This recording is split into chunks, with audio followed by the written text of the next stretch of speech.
दिल्ली के अंदर विधानसभा चुनाव होने जा रहे हैं, उसमें आम आदमी पार्टी और कांग्रेस दोनों साथ में मिलकर विधानसभा चुनाव लड़ेंगी। कोई गुंजाइश उसके लिए बची नहीं है। आपका चुनाव आम आदमी पार्टी से होने जा रहा है या भारतीय जनता पार्टी? लगभग 11 साल से दिल्ली की सत्ता से कांग्रेस पार्टी दूर है, बल्कि जीरो पर पहुंच गई है। लोगों का मन जब किसी चीज से बदलाव चाहता है तो उसको कोई कारण नहीं होता। आम आदमी पार्टी जो 3 सबसे बड़ी अपनी सफलता गिनाती है, फ्री पानी, बिजली, बेहतर स्कूल, आप सब पर सवाल उठा रहे हैं। झुग्गी में 5,000 आज बिल आ रहे हैं, तो कौन सी फ्री बिजली, कौन सा फ्री पानी? अगर अलायंस नहीं हुआ होता आम आदमी पार्टी से तो कांग्रेस निश्चित तौर पर 1-2 सीटें जीतती दिल्ली के अंदर। 1-2 क्या, मैं तो ज्यादा भी सोच सकता हूँ। आज का जो माहौल है कि वो हिंदुत्व की राजनीति हावी होती जा रही है, वो खुला बोल रहे हैं, कटेंगे तो कटेंगे। एक जहर घोला है भारतीय जनता पार्टी ने। दिल्ली न्याय यात्रा निकाल रहे हैं आम आदमी पार्टी और बीजेपी भी कांग्रेस को सीरियस नहीं ले रहे। यही राजनीति है। नमस्कार, आदाब, वेलकम टू एमके टॉक्स। और आज माय काइंड ऑफ टॉक करेंगे दिल्ली कांग्रेस के अध्यक्ष देवेंद्र यादव जी से। देवेंद्र जी, बहुत स्वागत है आपका। Thank you. कैसे हैं आप? बहुत अच्छे लगे हैं, संघर्ष है। आप लग रहा है, देखकर भी आपको लग रहा है कि आप संघर्ष कर रहे हैं और दिन भर घूम कर आए हैं। आपको देखकर हम ये महसूस कर सकते हैं। लेकिन सवाल ये है कि राहुल गांधी जी ने भारत जोड़ो यात्रा निकाली और उसके बाद अब आप दिल्ली न्याय यात्रा निकाल रहे हैं। इसकी क्या जरूरत पड़ गई आपको? ये उसी के कंटिन्यूएशन में हम ये चाहते थे कि जिस तरीके से राहुल गांधी जी ने कन्याकुमारी से कश्मीर तक की यात्रा की, तो नेचुरल सी बात है कि वो इतना इंटरनल उसको ट्रेवल नहीं कर पाए। तो हमने ये सोचा उस यात्रा को क्यों ना गली और कूचे तक लेकर जाया जाए, और उसी से ये समझ में भी आया और उसी से मन बना, हो गई यात्रा शुरू। यात्रा शुरू हो गई और आप लगातार लोगों के बीच में जा रहे हैं, लेकिन फर्क नजर आ रहा है। लोगों के बीच में जाने के बाद, लोगों से जब आप बातचीत कर रहे हैं, वहां लगातार संपर्क कर रहे हैं, आमने सामने मुलाकातें हो रही हैं, तो कुछ बातचीत में निकल कर आ रहा है कि दिक्कत कहां पर है? कांग्रेस को मुख्यमंत्री की यानी सत्ता की सीट से इतना दूर क्यों किया हुआ है दिल्ली वासियों ने? देखिए, एक बात मैं हमेशा से मानता है और कहीं ना कहीं उस बात को मुझे बल भी मिला जब मैं अब हर वर्ग के लोगों से मुलाकात हो रही है, चाहे वो रेडी पटरी वाला है, चाहे अनऑथराइज्ड कॉलोनी वाला है, कोई नाई मिल गया, तो कोई कुम्हार मिल गया। तो इस तरीके से जब थोड़ी सी डीप चर्चा होती है तो एक बात जो समझ में आई, 2013 में कहीं ना कहीं एक बदलाव की बयार बही थी। 15 साल हमारा राज था। शीला जी ने हालांकि बहुत ही बेहतरीन काम किया, लेकिन ये जनता है और जनता जब कुछ मन बना लेती है, उसको समझाया ये गया कि शायद भ्रष्टाचार था शीला जी की सरकार में, जो हालांकि कुछ भी उसमें प्रूव नहीं हो पाया, लेकिन लोगों ने सोचा कि शायद भ्रष्टाचार है, शायद एक बदलाव देख के किया जाए कि और कुछ क्या बेहतर हो सकता है। आज कहीं ना कहीं जब लोगों में जा रहे हैं तो वही बदलाव आज लोगों में नजर आ रहा है। आपको बातचीत में ये महसूस हो रहा है। आम आदमी पार्टी के बारे में बात करेंगे, लेकिन उस सबसे पहले, क्योंकि बदलाव की बात आपने करी और आपने याद दिलाया कि शीला दीक्षित जी ने लगभग 15 साल कुछ महीनों तक वो मुख्यमंत्री रही दिल्ली की लगातार। उसके बाद 2013 में बदलाव हुआ और उसके बाद लगातार अब लगभग 11 साल का समय हो गया है और आम आदमी पार्टी की सरकार दिल्ली के अंदर है। तो आपको सबसे बड़ा कारण क्या नजर आया कि लगभग 11 साल से दिल्ली की सत्ता से कांग्रेस पार्टी दूर है? ना सिर्फ दूर है, बल्कि जीरो पर पहुंच गई है। लोगों का मन जब किसी चीज से बदलाव चाहता है और किसी में विश्वास करना चाहता है, तो उसको कोई कारण नहीं होते, उसके सामने फिर डेटा नहीं काम करता। वो मन बन गया कि बदलाव करते हैं, लेट अस सी, एक नए सेटअप को देखते हैं। आज 11 साल के बाद वही बदलाव मुझे लोगों के मन में नजर आ रहा है। लोगों ने, आम आदमी पार्टी ने खास तौर पे हमारे खिलाफ दुष्प्रचार किया कि ये भ्रष्ट सरकार है, इसने भ्रष्टाचार किए हैं। हालांकि कोई भी चीज साबित नहीं हो पाई, जैसे मैंने पहले भी कहा। लेकिन आज वो पार्टी जो ये कहती थी कि हम भ्रष्टाचार खत्म कर देंगे, जो ये कहती थी कि हम लोकपाल बिल लेकर आएंगे, आज कहीं ना कहीं वो खुद उस भ्रष्टाचार में आकंठ डूब गई और हालत ये है कि जेल तक जाना पड़ रहा है, मुख्यमंत्री जेल गए, मंत्री जेल जा रहे हैं। अभी तक की बातचीत में जितनी देर हमने बातचीत करी है, अभी तक आपने बीजेपी का नाम एक भी बार नहीं लिया है, और आप लगातार आम आदमी पार्टी पर हमलावर हैं। और ये हमला इसलिए और ज्यादा बात करने के लिए मुझे तत्पर कर रहा है क्योंकि आम आदमी पार्टी और कांग्रेस पार्टी इंडिया अलायंस में साथ साथ हैं। आप गंभीर आरोप लगा रहे हैं आम आदमी पार्टी के ऊपर, और आप कांग्रेस दिल्ली कमेटी के अध्यक्ष हैं, जिम्मेदारी के पद पर हैं। क्या आपको नहीं लगता कि थोड़ा बचकर बोलना चाहिए? आपके नहीं। साथी हैं वो। देखिए, एक बात, आपका सवाल था कि बदलाव क्या है, और हम बदलाव की बात कर रहे हैं। चुनाव 2025 में विधानसभा के होने वाले हैं। विधानसभा में आम आदमी पार्टी शासन है और बदलाव उसका आना है। लिहाजा हमारी जो बातें हैं, इसमें किसी भी प्रकार का कोई clean chit Bharatiya Janata party को इस दौरान हम नहीं दे सकते, क्योंकि उन्होंने भी बहुत बड़ी बड़ी बातें की थी। चाहे वो बेरोजगारी खत्म करने की बात की थी या महंगाई खत्म करने की बात की थी। आज हालत क्या है? आज देश का युवा कहीं ना कहीं भटक गया है। महंगाई इतनी हो गई, बेरोजगारी का आलम ये है कि हर व्यक्ति आज कोई ना कोई रोजगार ढूंढने की कोशिश कर रहा है, और जब उसको रोजगार नहीं मिलता, कहीं ना कहीं वो भटकता नजर आता है। लिहाजा मेरा मानना ये है कि जहां आम आदमी पार्टी लगातार अपने जो वादे से जो उन्होंने किए थे लोगों को, उससे भागती नजर आ रही है, वहीं पहले ही लोगों ने भारतीय जनता पार्टी को तो पहले ही नकार चुके हैं। अच्छा, बीजेपी की हम बात करें उससे पहले इस बात को साफ कर लेते हैं, क्योंकि जनता के बीच में चर्चा अभी भी है और असमंजस की स्थिति है कि क्या जो दिल्ली के अंदर विधानसभा चुनाव होने जा रहे हैं उसमें आम आदमी पार्टी और कांग्रेस दोनों साथ में मिलकर विधानसभा चुनाव लड़ेंगी। किसी प्रकार का कोई गुंजाइश उसके लिए बची नहीं है। ये बिल्कुल साफ है। मैं एक बात मानता हूं कि लोकसभा में यस, हमारा अलायंस था, और वो इसलिए भी था क्योंकि लोकसभा में जो देश के सबसे बड़ी पंचायत है उसके चुनाव थे। भारतीय जनता पार्टी जो लगातार देश को बांटने का काम कर रही थी, जो कॉन्स्टिट्यूशन को कमजोर करने का काम कर रही थी, एक जरूरत पड़ी थी कि सब विपक्ष मिलकर उसका मुकाबला करें और उसको सत्ता से बाहर करें। और उसी अलायंस के तहत हमें केजरीवाल जी गिफ्ट में मिले। लेकिन कहीं ना कहीं मुझे लगा कि अगर हम अकेले अकेले यहाँ पर भी लड़ते तो निश्चित ही हमारी कुछ सीटें जरूर निकलती। उनकी एंटी इनकम्बेंसी का असर कांग्रेस के ऊपर पड़ा और हम फिर जीरो पर सिमट कर रह गए। तो इस ये बार एक और बड़ी बात आप कह रहे हैं कि अगर अलायंस नहीं हुआ होता आम आदमी पार्टी से तो कांग्रेस निश्चित तौर पर 1-2 सीटें जीतती दिल्ली के अंदर। एक दो क्या, मैं तो ज्यादा भी सोच सकता हूँ। लेकिन अब ये बिल्कुल साफ हो गया है, आप बिल्कुल साफ कर रहे हैं दिल्ली की जनता के सामने कि 2025 विधानसभा चुनाव में कांग्रेस पार्टी अकेले चुनाव लड़ने जा रही है। निश्चित ही ये बात हमने जैसे ही लोकसभा के चुनाव खत्म हुए और जहां हमने भी महसूस किया, वहीं आम आदमी पार्टी को भी शायद ये लगा कि कांग्रेस के साथ कोई आगे गठबंधन करने की जरूरत शायद नहीं है। लिहाजा हमने भी जहां बयान दिया, उन्होंने भी वो बयान दिया और हमने अपना रास्ता अख्तियार कर लिया। आज मुझे खुशी है कि मेरा कैडर एकत्रित हुआ है, कैडर मजबूत हुआ है। वहीं हम फील्ड में भी लगातार जहां बने हुए थे, अब एक नई मुहिम दिल्ली न्याय यात्रा के रूप में हमने शुरू की है, जहां लोगों को दुख को, दर्द को ना सिर्फ देख पा रहे हैं बल्कि उसको महसूस कर पा रहे हैं। जो दिल्ली न्याय यात्रा जिस तरीके से आप कर रहे हैं, क्या आप इसका क्रेडिट जो है राहुल गांधी जी को देना चाहेंगे? क्योंकि राहुल गांधी जी भी हम ये देख रहे हैं आजकल कि कभी वो मार्केट में चले जाते हैं, कभी ट्रेन में चले जाते हैं, कभी मजदूरों के पास चले जाते हैं, कभी खेतों में चले जाते हैं, लगातार लोगों से संपर्क कर रहे हैं। मोहसिन भाई, यही जो भारत जोड़ो यात्रा थी उसका कहीं ना कहीं एक्सटेंशन यही था कि राहुल गांधी जी घर नहीं बैठे। उनको लगा कि मैं कुछ सेगमेंट्स को टच नहीं कर पाया और मुझे उनको जानना चाहिए।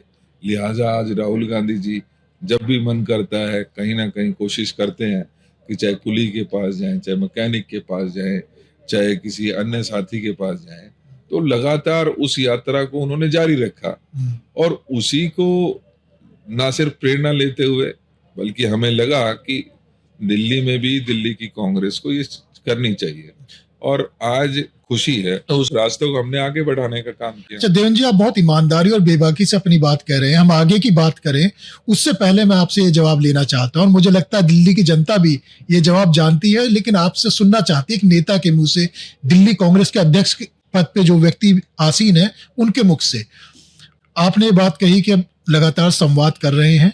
संवाद में पिछले एक दशक पहले अगर हम बात करें, संवाद में कमी थी, उस दौरान से लेकर अब तक कुछ कमी रही? आमने सामने के संवाद में जनता से जो मिलकर आज आप कर रहे हैं, अगर उस संवाद में कमी नहीं होती तो आज कांग्रेस पार्टी की हालत ये नहीं होती, ये आप मानते हैं? देखिए, कारण तो ये था, फैक्टर तो ये है। फिर भी मुख्य कारण ये मानता हूं कि उस समय एक बदलाव का बयान चली और उसमें सब कुछ बह गया, लेकिन निश्चित ही हमारी कुछ कमियां रही और उसमें संवाद भी एक महत्वपूर्ण अंग था। हम ये सोचते थे कि क्योंकि 15 साल हो गए थे कि दिल्ली में जो कुछ कर रहे हैं वो कांग्रेस पार्टी कर रही है, उसका प्रचार और प्रसार करने की शायद जरूरत नहीं है, या लोगों को उस बात का एहसास हम कराने का काम हम उस समय भूल गए, लिहाजा उसका खामियाजा उठाना पड़ा। आज हम दोबारा से अपने आप को कोशिश कर रहे हैं कि वो जो कनेक्ट टूट गया था उसको वापस जोड़ा जाए, और आज जुड़ रहे हैं। अब चर्चा को आगे बढ़ाते हैं, आगे की बात करते हैं। आप तैयारी कर रहे हैं, लोगों के बीच में जा रहे हैं। आपको क्या लगता है कि आपका चुनाव आम आदमी पार्टी से होने जा रहा है या भारतीय जनता पार्टी से होने जा रहा है? मैंने कहा कि हालत ये है कि जब लोग बदलाव के लिए कोशिश करते हैं तो उस समय बदलाव मतलब टोटल बदलाव की तरफ भी वो चला जाता है। मैं ये बात इसलिए भी कह रहा हूं कि 2013 में जब 15 साल की कांग्रेस की सरकार थी, 47 विधायक थे, Sheila ji most popular leader in India थी, उस समय शीला जी चुनाव हार गई। हमारी सीटें 47 से 8 तक सिमट कर रह गई, और गजब तो तब हुआ जब 15 में लोगों को लगा कि कांग्रेस अभी फ्रेम में ही नहीं है, तो हमें 0 पे सिमटा दिया। तो आज भी मैं ये मानता हूं कि आम आदमी पार्टी के प्रति लोगों का एक बदलाव का मूड है, और कहीं ना कहीं जो हालत कांग्रेस की 2013 में हुई, वही हालत आम आदमी पार्टी की 2025 में होने जा रही है। आप कॉन्फिडेंट नजर आ रहे हैं, लेकिन आम आदमी पार्टी और बीजेपी अभी भी कांग्रेस को सीरियस नहीं ले रहे हैं। उनके बयान लगातार आते रहते हैं बीच बीच में कि कांग्रेस तो लड़ाई में ही नहीं है, खाता ही नहीं खोल पाएगी। यही राजनीति है। मुझे याद है, मैं भी उत्तराखंड का चुनाव में इंचार्ज के रूप में काम कर रहा था, और आम आदमी पार्टी वहां घुसने की कोशिश कर रही थी। अगर हम उनको वेटेज देते तो शायद ये हालत जिस तरीके से वो सिमट कर वापस आए शायद नहीं होती, शायद कहीं पॉपुलैरिटी में आगे बढ़ती और कुछ वोट ज्यादा ले जाती। यानी आप याद दिला रहे हैं कि कांग्रेस ने दिल्ली में गलती करी थी जब आम आदमी पार्टी के साथ चली गई थी और उसकी सरकार बनवा दी थी। निश्चित ही मुझे ये एहसास है, और हमें इस बात में कोई गुरेज नहीं है। उस बात को अगर सच है तो सच है, this is what the people also think, तो हमें उसमें कोई गुरेज नहीं है। गलतियां होती हैं, इंसान है, लेकिन गलतियों से सीखना चाहिए और आगे रास्ता प्रशस्त यानी करना खाता चाहिए। खुलेगा इस बार कांग्रेस का? खाता नहीं खुलेगा, एक मजबूत सरकार में देखने जा आपने कोई टारगेट सेट किया है कि कितनी सीटें आप जीतेंगे? देखिए, हम 70 की 70 सीटों पे मजबूत चुनाव लड़ेंगे। अब जनता के ऊपर है वो कितनी सीटें देती है, लेकिन जैसे मैं बार बार कह रहा हूं, मुझे आम आदमी पार्टी के प्रति लोगों का बदलाव नजर आ रहा है, क्योंकि लोग खुल के अब बोलने लगे हैं। उनके साथ धोखा हुआ है। आज एक गरीब जो महिला है, बुजुर्ग हो गई, वो दर दर की ठोकरें खा रही है एक पेंशन के लिए। आज हालात ये है कि गरीब आदमी का राशन कार्ड बन नहीं रहा पिछले 8 साल से। क्यों नहीं बन रहा? इन्होंने बात की थी कि हम भी फ्री बिजली दे देंगे, फ्री पानी दे देंगे। माफ करना, मैं लगभग आज 10 दिन से सड़कों पर हूँ। जिस कॉलोनी में जाओ वहां गंदा पानी सप्लाई हो रहा है। जिस टैंकर माफिया की बात होती, अब बोतल माफिया में तब्दील हो गया। 20-20 रुपए की बोतल 20 लीटर की खरीदने के लिए मजबूर हो रहे हैं लोग ये समझते हैं कि किस तरीके की एक बेहतरी के लिए इस सरकार को चुना था, यानी आम आदमी construction पार्टी जो होगा। 3 सबसे बड़ी अपनी सफलता गिनाती है, फ्री पानी, बिजली, बेहतर स्कूल, हॉस्पिटल व्यवस्था, आप सब पर सवाल उठा रहे हैं। मैं निश्चित ही, और मैं ही नहीं सवाल उठाना हूँ, ये जनता के सवाल है। हम तो विपक्ष में होते हुए शायद सवाल करें, लेकिन आज जनता ये फील करती है। और क्योंकि मैं बात कर रहा हूँ पानी की, बात मैंने अभी बताई आपको, 80% जो कॉलोनीज हैं एफ्लुएंट कॉलोनीज में भी गंदा पानी सप्लाई हो रहा है और लोगों को डिपेंडेंट होना पड़ रहा है कि पानी खरीद के अपना खाना बना पाए। आज बिजली की हालत आपको नहीं पता होगा, लेकिन आज हालत ये है कि जो एवरेज बिलिंग रेट शीला जी के समय में 5 रुपए प्रति यूनिट हुआ करता था, आज 10 रुपए प्रति यूनिट है। मैं करोल बाग से गुजर रहा था, वहां पर टैंक रोड है, टैंक रोड में कमर्शियल एक्टिविटीज होती हैं। जीन्स वालों के साथ मेरी मीटिंग हुई और बेचारे रो रहे हैं क्योंकि उनके बिल 3-3 गुना हो गए। आप यकीन मानिए, झुग्गी में भी लोगों के 2000, 3000, 5000 आज बिल आ रहे हैं। तो कौन सी फ्री बिजली, कौन सा फ्री पानी, ये हालत है। आप हॉस्पिटल्स की बात कर लीजिए, सालों साल के डेट्स मिलती है अगर आपको सीटी स्कैन कराना है। आज हॉस्पिटल्स में जो नए हॉस्पिटल्स आज ये कहते हैं कि हमने शुरू कर दी है, वो उसकी नींव किसने रखी? शीला दीक्षित जी ने। इनसे इतनी प्लानिंग नहीं हो पाई कि अगर वो बन के तैयार होंगे तो उसमें स्टाफ भी चाहिए होगा, उसमें मशीनरीज भी चाहिए होंगी, तो उसका प्रोविजन बजट में रख के चले। आज हालत ये है कि वो सिर्फ रेफरल हॉस्पिटल्स के रूप में काम कर रहे हैं। यानी विकास के दावों के साथ जनता के बीच में जा रहे हैं और आपके मुख्य मुद्दे भी दिल्ली का विकास ही रहने वाले हैं। निश्चित ही, देखिए दिल्ली का विकास पिछड़ा है। आज मेट्रो नहीं आगे बढ़ पा रही, आज नए फ्लाईओवर्स की हालत क्या है। आप फ्लाईओवर्स छोड़ दीजिए, एक बारिश का मौसम आता है, 40 लोग दिल्ली जैसे शहर में डूब के मर जाएं।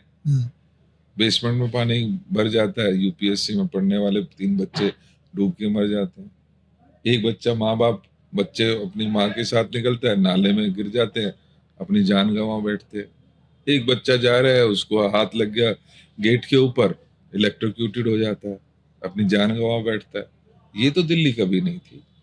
आप दिल्ली के विकास के साथ में फिर इसे रिपीट इसलिए कर रहा हूं क्योंकि ये महत्वपूर्ण है, और महत्वपूर्ण इसलिए है कि आपको एक राजनीति का लंबा अनुभव है।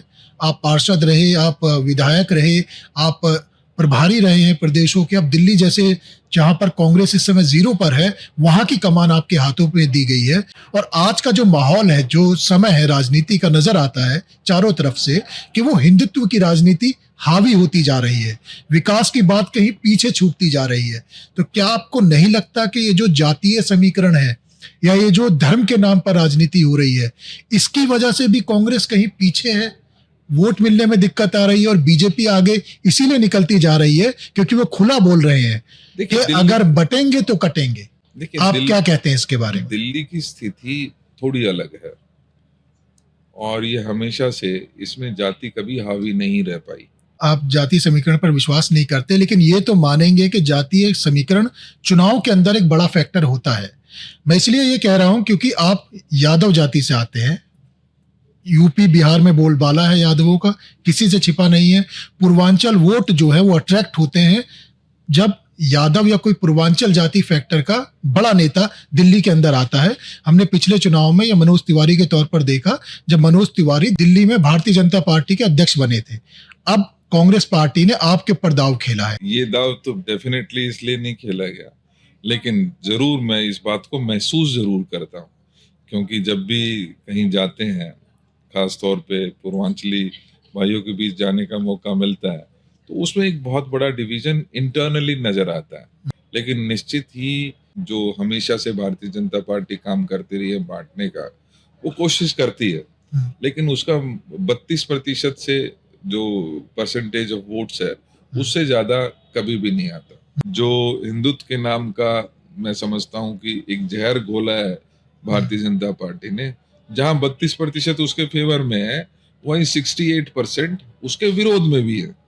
और उस विरोध वाली जो राजनीति है, वो हमें सूट करती है, क्योंकि वो विकास चाहती है, वो दिल्ली को बढ़ता देखना चाहती है। विकास के अगर कोई मॉडल की बात करें, शीला जी के समय में दिल्ली किस तरीके से हर 2-4-6 महीने में बदलती सी नजर आती थी, नए फ्लाईओवर जुड़ जाते थे, मेट्रो की लाइनें बढ़ जाती थी, डीटीसी की बसें सीएनजी में कन्वर्ट हो जाती थी, केरोसिन जो लोग पीडीएस से लेते थे उसको बंद करके गैस सिलेंडर्स फ्री बांट दिए जाते नहीं, थे। आपकी बात बिल्कुल सही है। कहीं ना कहीं मेरा लोग सवाल भी इसीलिए इसी से जुड़ा हुआ है कि जहां विकास को पीछे छोड़ते हुए धर्म के नाम पर राजनीति चल रही है, वोट मांगी जा रही है, वहां पर क्या आपको लगता है कि विकास के नाम पर दिल्ली की जनता वोट करेगी आपको? मैंने कहा कि जहां जो भारतीय जनता पार्टी का वोट शेयर है वो कहीं ना कहीं वो हिंदुत्व जो इनका देश को बांटने वाला एजेंडा है हम्म, शायद उसको पसंद करता है, हम्म, लेकिन 68% सिर्फ विकास चाहता है। हम्म।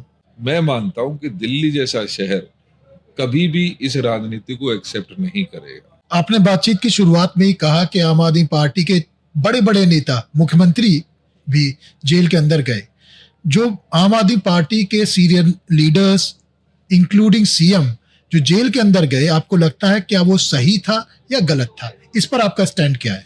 देखिए, मैं हमेशा से ये मानता हूं कि हमें ओपन रहना चाहिए इंक्वायरी के लिए। हम्म, और मुझे याद पड़ता है कि जब ईडी की इंक्वायरी राहुल गांधी जी के खिलाफ आई तो राहुल गांधी जी ने खुलकर ईडी ऑफिस गए, हम्म, उनके सवालों का जवाब दिया, हम्म, आज फ्री घूम रहे हैं। हम्म, केजरीवाल जी किस बात से डरते रहे, हम्म, क्यों बचते रहे, लगातार ईडी के नोटिस को अवॉइड करते रहे, कोर्ट के आदेश के पश्चात उनको जाना पड़ा, हम्म, और जाने के बाद ऐसे गए कि फिर बाहर नहीं आ पाए, हम्म, फिर बाहर आने के लिए तड़पड़ाते रहे। हम्म, कभी कोर्ट का दरवाजा खटखटा रहे हैं, 7-8 बार कोर्ट ने मना किया, और जब बेल दी भी तो इन कंडीशंस के साथ दी कि आप मुख्यमंत्री ऑफिस में नहीं जा सकते, हम्म, आप कोई सरकारी फाइल साइन नहीं कर सकते।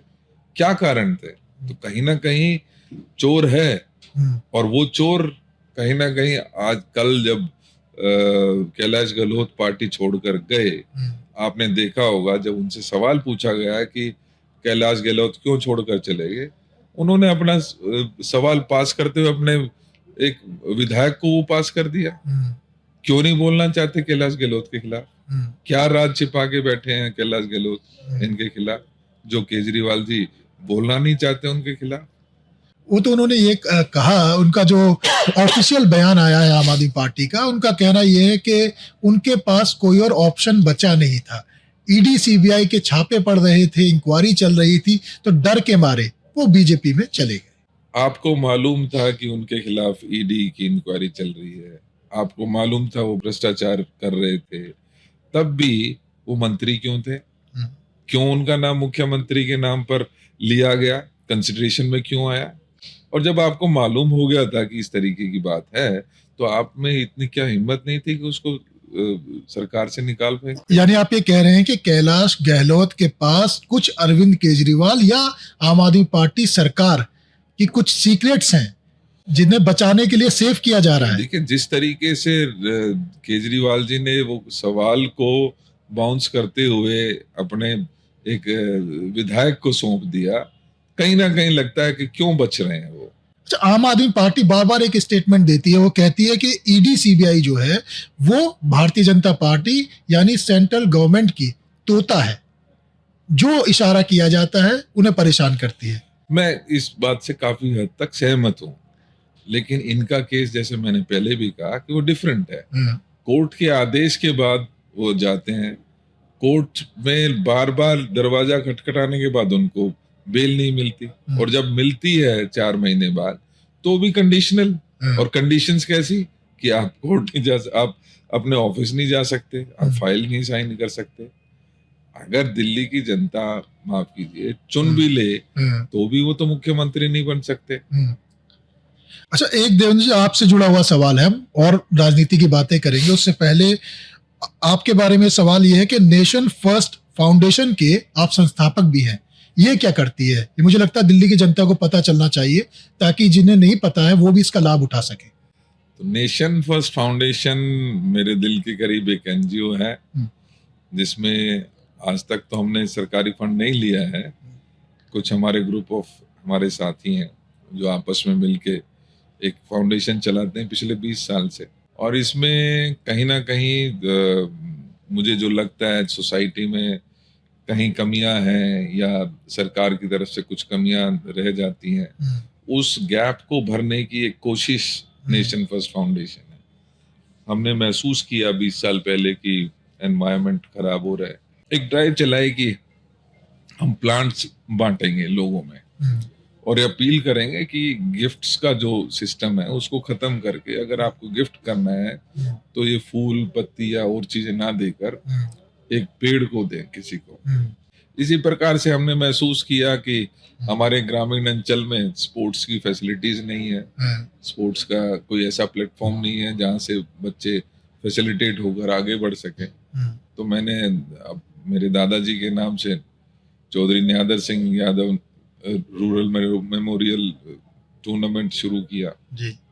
इसके बारे में बताते हैं, ओलंपिक के तर्ज पर आप ये प्रतियोगिता कराते हैं? इसमें लगभग हम 5 से 6 इवेंट्स हर साल कराते हैं और लगभग 5 से 6 हजार जो खिलाड़ी हैं जो अलग अलग फील्ड से आते हैं, जिसमें क्रिकेट भी है, जिसमें फुटबॉल भी है, हॉकी भी है, वॉलीबॉल भी है, क्रॉस कंट्री भी है। ये सारे गेम्स हम लगातार वहां पर कराते हैं। बॉक्सिंग का भी ले लिया तो 5 से 6 एक्टिविटीज होती हैं, 5 से 6 हजार बच्चे उसमें पार्टिसिपेट करते हैं। एक और आपके बारे में जब हम बात कर रहे थे, जानकारी जुटा रहे थे, तो आपके लोगों ने ये भी बताया कि आप हर साल कई 100 लड़कियों की शादियां करवाते हैं। महसूस होता है क्योंकि सोसाइटी जिस क्षेत्र में खास तौर पे मैं रहता हूँ वहां पर गरीब लोग ज्यादा हैं। जैसे कोई अगर गरीब परिवार इस वक्त आपको देख रहा हो और उनके घर में कोई ऐसी बच्ची हो, लड़की हो, और वो आपका सहयोग चाहता हो, सहायता चाहता हो, तो आपसे कैसे संपर्क कर सकता है, कैसे आपसे मिल सकता है? नेशन फर्स्ट फाउंडेशन का हमारा पेज है, हमारा साइट है, उससे संपर्क कर सकते हैं, या बादली में हमारे 5 ऑफिसेस चलते हैं, किसी भी ऑफिस में आके वो संपर्क साध सकते हैं। हम 24 घंटे तो नहीं लेकिन 18 घंटे तो जरूर अवेलेबल रहते हैं, लिहाजा वो संपर्क कर सकते हैं। और फिर भी किसी को प्रॉब्लम हो तो मेरा नंबर नोट कर सकता है 9810158978। नंबर एक बार और बता दीजिए, मुझे लगता है कि ये जनता को पता होना चाहिए। 9810158978। बहुत बहुत धन्यवाद। मुझे लगता है जनता इसका लाभ उठाएगी। आपके पास बहुत सारे फोन आने वाले हैं। जो एनजीओ आप चलाते हैं उससे जुड़ा हुआ एक आपका अभियान जिसके बारे में हमें पता चला, सपने आपके प्रयास हमारा, इसके बारे में भी लगे हाथ बता दीजिए। बच्चे बहुत सारे हैं, सरकारी स्कूल में पढ़ने वाले बच्चे हैं, उनको कुछ सुविधाएं नहीं मिल पाती, तो उन सुविधाओं के अभाव में कहीं ना कोई बच्चा छूट ना जाए। हमारी कोशिश रहती है कि उन बच्चों को आगे बढ़ने का मौका दें। हम हर साल बहुत सारे कई 100 बच्चों को, जहाँ scooter, motorcycle, tabs, computers, bags, cycles, जो उनके स्कूल जाने आने में या कॉलेज में काम आ सकते हैं, ऐसी चीजों को हर साल देने का काम करते हैं। साथ के साथ जो कुछ स्कॉलरशिप्स भी हमने इसमें रखी हैं। आप इतना सारा लोगों के लिए काम करते हैं, लेकिन आपको नहीं लगता कि इसका प्रचार भी करना चाहिए? आजकल तो चलन में ये है कि कोई थोड़ा सा चैरिटी करता है, थोड़ा सा काम करता है, तो उसका प्रचार कई गुना करता है। कि मुझे ये प्रचार और प्रसार के लिए नहीं है, मेरे दिल की खुशी के लिए है। ये तो बात है, लेकिन प्रचार हो तो कुछ लोगों को पता चले तो हो सकता है और कुछ जरूरतमंद लोग आपके पास आए और उनका भी भला हो सके। और मुझे लगता है इस बातचीत के बाद बहुत सारे आपके पास आने वाले हैं। ऑल वेलकम, मुझे खुशी होगी। तो यही उम्मीद करेंगे कि आप ज्यादा से ज्यादा लोगों का भला कर सके। जाते जाते 1-2 सवाल और जल्दी जल्दी से आपसे पूछ लेते हैं। आपने कहा कि दिल्ली इस बार बदलाव चाहती है, तो वो जो बड़े बदलाव आएंगे वो कैसे आएंगे, उसके लिए आप क्या कर रहे हैं?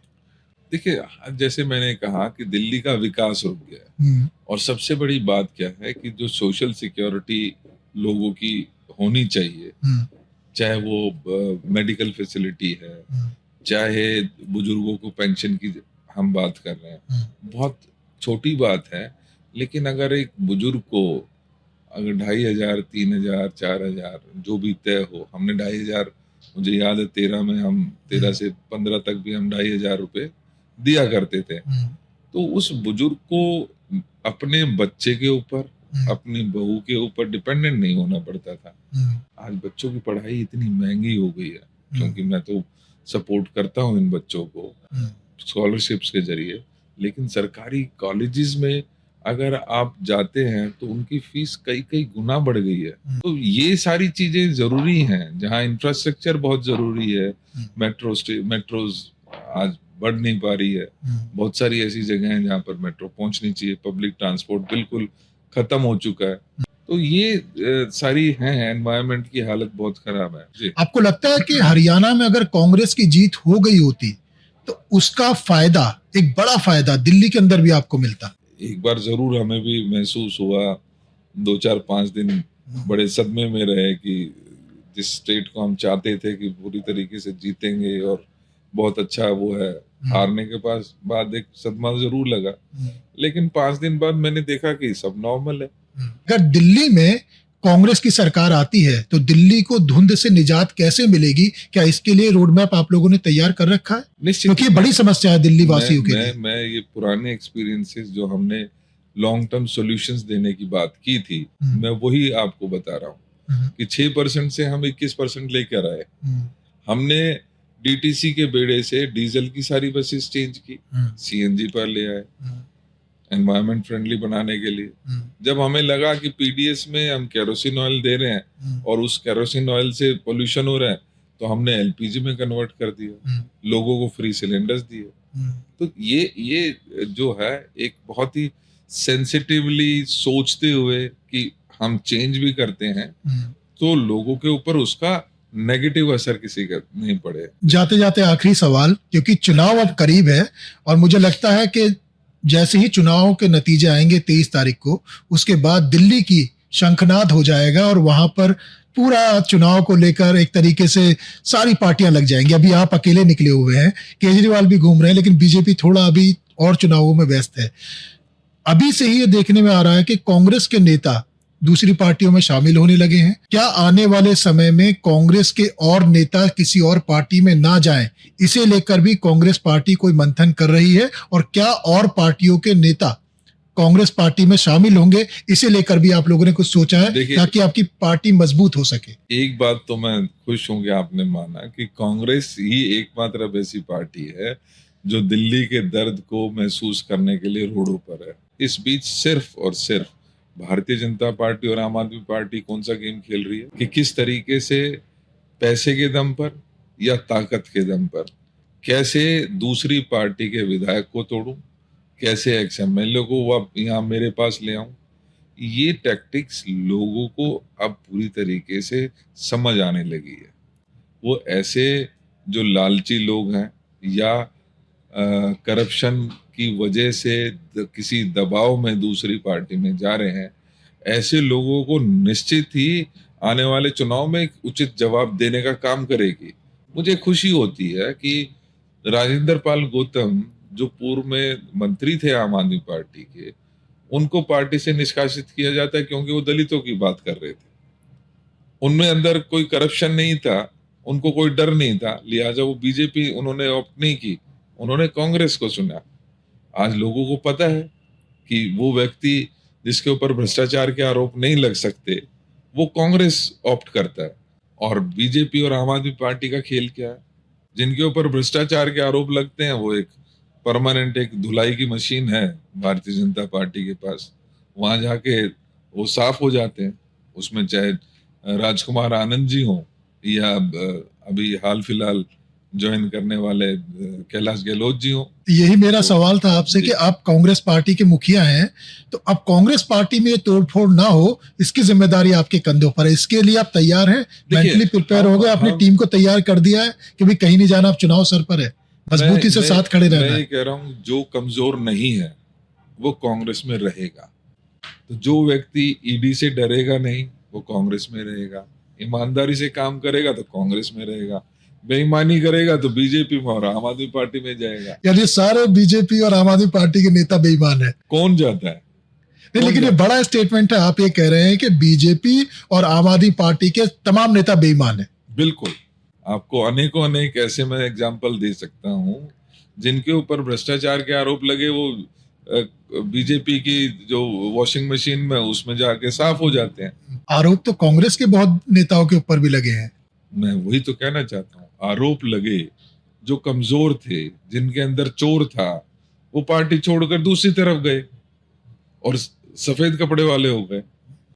उनके आरोप अब साफ हो जाते हैं वहां जाकर। यहाँ रहते हैं तो आरोप लगते हैं। लिहाजा मैं मानता हूं कि जो ईमानदारी की राजनीति करना चाहता है, जो वाकई में देश की या दिल्ली की सेवा करना चाहता है, वो कांग्रेस में रहेगा, वो कांग्रेस में आएगा भी। जिसका दम घुटता होगा ऑटोक्रेसी से, क्योंकि आपने देखा होगा, महसूस किया होगा कि जो सामने वाली दोनों पार्टियां हैं, वहां पर एक जगह मोदी जी की चलती है और अमित शाह की चलती है, दूसरी तरफ केजरीवाल की चलती है। तो ये डेमोक्रेसी में इस तरीके की राजनीति बिल्कुल ठीक नहीं। ऑटोक्रेसी नहीं चल सकती, एक व्यक्ति का राज नहीं हो सकता है। मुझे लगता है आप सभी वर्गों को टारगेट कर रहे हैं वोट देने के लिए, किस तरीके से उनके लिए काम करेंगे, लेकिन ये कहा जाता है कि युवा जिधर की तरफ चल पड़ते हैं उधर की तरफ ही जनता चल पड़ती है, और युवाओं को फिटनेस बड़ी पसंद आती है। तो जाते जाते ये भी बता दीजिए कि आपकी फिटनेस का क्या राज है। देखिए, हो सकता है आपकी फिटनेस के मंत्र से ही आपकी वोट बढ़ जाए कुछ। देखिए, मैं कभी भी वो वेट लिफ्टिंग और उसमें ज्यादा विश्वास नहीं किया। एक बैलेंस डाइट जरूर रहना चाहिए। जो मैं मानता हूँ, योगा एक बहुत महत्वपूर्ण अंग आपके शेड्यूल का, एक रूटीन का होना चाहिए। देवन जी, आपने हमें समय दिया, सारे सवालों के बहुत ही बेबाकी से जवाब दिए, आपका बहुत बहुत धन्यवाद। तो ये थे जिन्होंने अभी कहा, आपने सुना कि हम अपनी ईमानदारी से प्रयास कर रहे हैं और लोगों का समर्थन हमें मिलेगा। दिल्ली कांग्रेस कमेटी के अध्यक्ष, दिल्ली कांग्रेस के मुखिया देवेंद्र यादव थे जिन्होंने ये बात कही, और साथ ही ये भी कहा कि वो पूरी तरह से आत्मविश्वास से लबरेज हैं कि दिल्ली में बड़ा बदलाव होने जा रहा है और दिल्ली की जनता विकास के लिए कांग्रेस को समर्थन करेगी। अभी के लिए इतना ही। नेक्स्ट सेगमेंट में मिलेंगे एक नए मेहमान के साथ। नमस्कार, आदाब।